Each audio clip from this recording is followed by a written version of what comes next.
자, 안녕하세요. 반갑습니다. 6월 20일 주식 정리해드리는 추정남. 오늘도 시장 정리부터 해보도록 하겠습니다. 일단 미국 증시 같은 경우에는 한 번씩 살펴보자면 이 공격적인 긴축 우려 속 침체 우려를 맞는 모습을 보여주었지만 그렇게까지 크게 빠지는 건 없었고 전체적으로 이 괜찮은 모습으로 마감을 하였다. 이렇게 정리를 해볼 수가 있을 것 같습니다.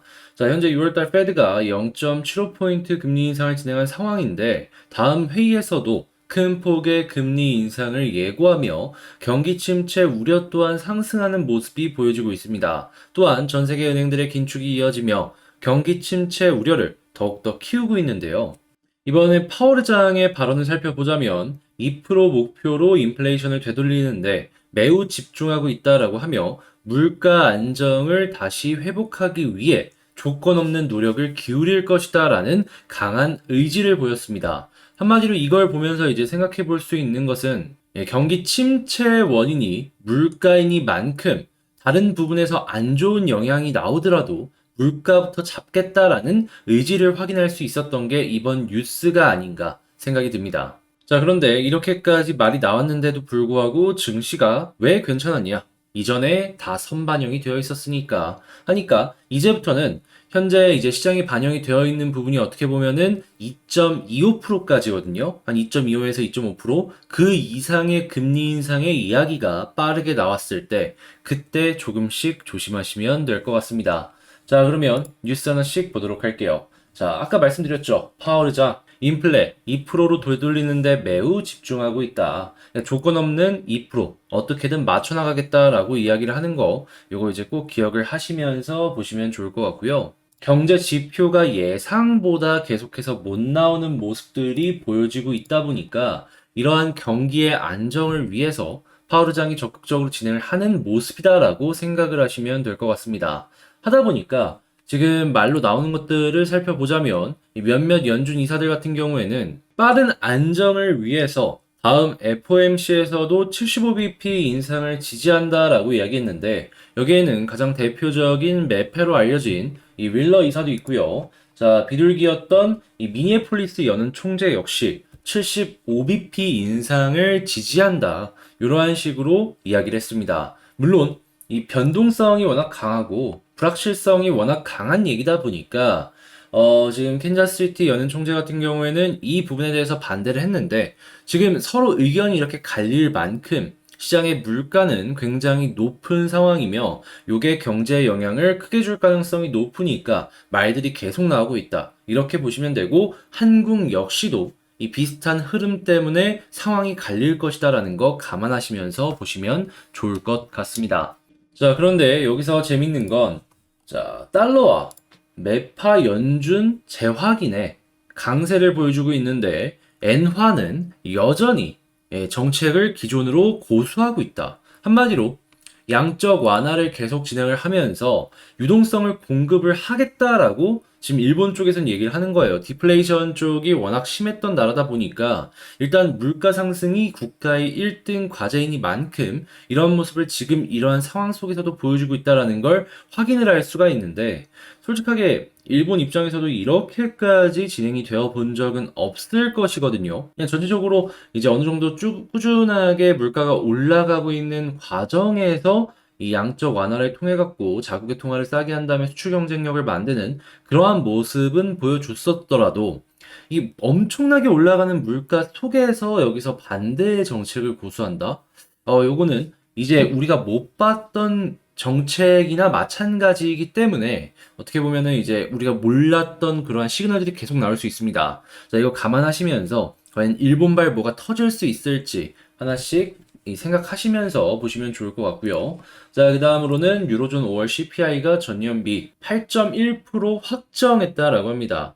역대 최고를 경신했다라고 하는데, 자, 유럽 같은 경우에도 이제 양적 긴축부터 시작해서 금리 인상의 속도를 낼 것이다라는 걸 알 수가 있기 때문에 유럽발 파장 역시 여러분들 이제부터 감안하시면서 살펴봐야 됩니다, 이거는. 자, 그 다음에 이제 조선업계 리스크 확대. 러시아 리스크가 최근에 뭐 봉쇄니 뭐니 이런 것들 때문에 얘기들이 상당히 많죠. 그래갖고 대우조선에 이어서 최근에 이제 현대중공업 역시 LNG선 건조 취소 가능성이 올라오고 있다라고 하는데 일단 생각을 좀 해보자면 돈이 없는 건 아니에요. 왜 이렇게 말을 할 수가 있느냐? 최근에 러시아 쪽에 뭐 이것저것 봉쇄니 뭐니 해도 에너지 판매량은 역대 최고였거든요. 하다 보니까 돈이 없는 건 아닙니다. 근데 이제 전 세계적으로 이번에 독일 쪽에 가스 공급량 줄이는 것도 그렇고 하나씩 생각을 해보면 우리의 힘을 좀 맛봐라? 약간 파워 게임을 하고 있다라는 생각이 강하게 들고 있거든요. 그러다 보니 이런 모습이 연결이 되어서 보여주는 것이 아닌가. 근데 만약에 이제 파워게임이 조금 잠잠해지는 모습을 보여주면은 어떻게 될까요? 제가 봤을 때에는 LNG선 요거 재고로 남아있는 것들도 다시 사갈 가능성이 존재한다라고 볼 수 있을 것 같습니다. 특히나 최근에 에너지 가격이 고유가를 유지하고 있는 상황이라면 더더욱 그러한 부분을 기대할 수 있을 것 같은데요. 근데 이거는 뭐 이제 나중에 다시 그때 가서 봐야 되는 내용이니까 자 일단 지금은 일단 중국 쪽이나 베트남 쪽에서 제조업을 통해 가지고 이 수출을 많이 하고 있는 국가들 요거 일단 우선적으로 생각해 보는 것도 괜찮을 것 같고 그 다음은 이제 HMM 같이 미주 노선 쪽에 매출이 높은 회사들 있잖아요. 이러한 쪽들도 하나씩 집중해서 보면 좋을 것 같습니다. 왜냐하면 물건을 많이 생산해서 많이 수출한다라고 하면은 그만큼 컨테이너 상선이 많이 필요하니까요. 그래서 이렇게까지 정리를 한번 싹 해봤는데 방금 말씀을 드린 내용들 같은 경우에는 이렇게 장 시작 전에 먼저 안내를 도와드린다라는 거 하니까 자 이거 먼저 한번 보고 싶다라고 생각하시는 분들은 종목 이 영상 소개란에 텔레그램 링크 있으니까 링크 확인하시고 들어오시면 되겠고요. 자 그러면 개별 종목 보도록 하겠습니다. 자, 안녕하세요. 반갑습니다. 제가 이번에 가지고 온 종목은 대한전선을 가지고 왔습니다. 일단 대한전선 조금 올라가나 싶었는데 시장이 개판이다 보니까 야, 이게 가다가 말았죠. 한데 제가 봤을 때는 솔직하게 뭐 그렇게까지 걱정할 필요가 있나. 그리고 이러한 상황이 되면 될수록 다음번 상승이 나왔을 때 괜찮은 모습을 만들어 나갈 수 있을 것이다 라고 생각을 하는데요. 자, 지금 나와 있는 뉴스부터 하나씩 살펴보도록 하겠습니다. 일단 제일 먼저 나와 있는 뉴스를 좀 보자면 대한전선 정부 친원전 정책에 본격적으로 영향을 받을 것이다 라고 이야기를 하고 있습니다. 물론 이 발전소에 전선이 많이 들어가다 보니까 이러한 부분이 호재다라는 건 너무나도 당연하게 알 수가 있을 것 같은데 솔직한 제 개인적인 생각을 말씀드리면 요것도 좋지만 핵심은 미국 쪽이나 유럽 쪽의 인프라 투자다라고 생각을 합니다. 자, 어떤 내용들이 있는지를 좀 살펴보자면 지금 바이든의 인프라 사업이 돈은 끌어왔는데 원자재 가격이나 여러 가지 부분이 올라가는 모습을 보여주다 보니까 약간 주춤주춤하는 모습을 보여주고 있다라고 이야기하고 있단 말이에요. 근데 여러분 이걸 안 할 수가 없는 게 정책적으로 우선적으로 돈을 끌어왔잖아요.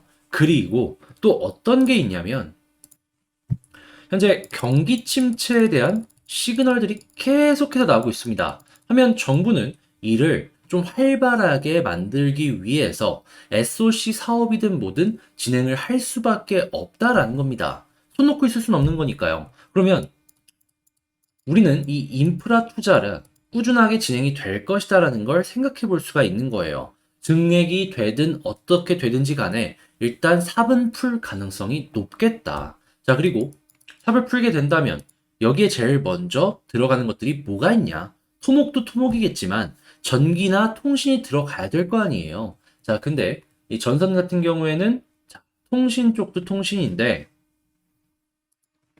전기 쪽으로 핵심의 역할을 할 것이다라는 걸 우리는 생각을 해볼 수가 있는 것이죠. 게다가 최근에 작년만 하더라도 대한전선 같은 경우에는 미국 쪽에서의 수주 물량이 상당했습니다.